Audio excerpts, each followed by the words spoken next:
Hello everyone, how are you all. वैदिक शिक्षा के आज के सेगमेंट में आपके साथ हूँ मैं, आपका मित्र मनमोहन जोशी। और आज मैं लेके आया हूँ आपके लिए मेमोरी ट्रिक। इंडियन कॉन्स्टिट्यूशन में बहुत कुछ है, लॉ में बहुत कुछ है जिसे आपको याद करना होता है सेक्शंस और आर्टिकल्स के साथ में। मैं आपके लिए ऐसे छोटे छोटे वीडियोस लेकर आऊँगा जहाँ आपको ट्रिक्स बताऊँगा कि कैसे आप चीज़ों को हमेशा के लिए याद कर पाएंगे। बहुत ध्यान से आपको इस लेक्चर को सुनना है, शॉर्ट ब्रीफ लेक्चर होगा और आपको 6 फंडामेंटल फ्रीडम्स याद हो जाएंगे। आज आर्टिकल 19 में जो दे रखे हैं आर्टिकल के साथ याद हो जाएंगे। लेक्चर लास्ट तक सुनना और ज़रूर मुझे बताना कि आपको ये प्रयास कैसा लगा। अगर आपको अच्छा लगा तो शेयर और कमेंट करना, फिर मैं ऐसे सारे टॉपिक के ट्रिक्स यहाँ पर अपलोड कर दूंगा।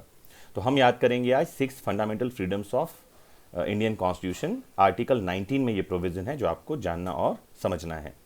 तो आपको याद करना है एक छोटा सा फ्रेज, बोस संघ आया गया और बस व्यापार किया। क्या याद करना है? बोस संघ आया गया और बस व्यापार किया। इससे याद हो गया आपको 6 फंडामेंटल फ्रीडम्स। ये क्या क्या हैं?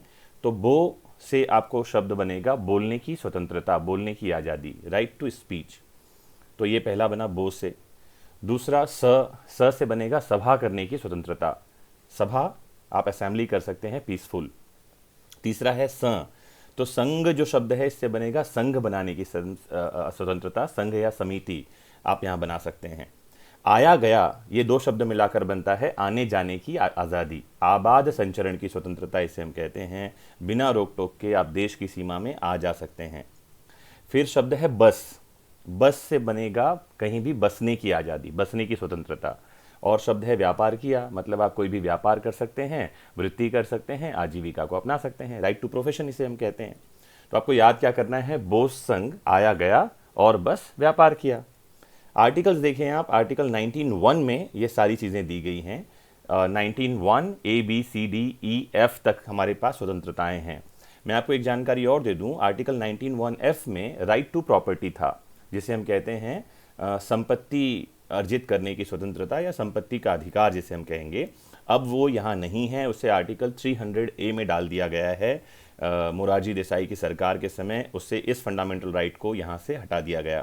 तो अभी कितनी हैं? 6 बातें यहाँ पर में हैं। पहला है बोलने की स्वतंत्रता, आर्टिकल 19(1)A में।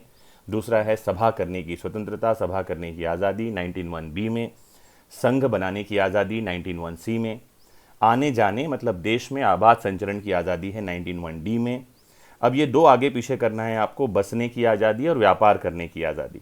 तो व्यापार करने की स्वतंत्रता 19(1)G में है, याद कर लीजिए। और बसने की स्वतंत्रता, कहीं भी रहने की स्वतंत्रता आपको 19(1)E में दिया गया है। तो 6 फंडामेंटल फ्रीडम्स हैं हमारे इंडियन कॉन्स्टिट्यूशन में, आर्टिकल 19(1) में, भूलिए मत। और कौन कौन सी बातें हैं? ये 6 बातें। याद क्या करना है आपको? बोस संघ आया गया और बस व्यापार किया। तो उम्मीद करता हूं इस बहुत ही शॉर्ट एंड स्वीट लेक्चर में आप फंडामेंटल फ्रीडम्स को याद कर चुके हैं और जीवन में कभी नहीं भूलेंगे।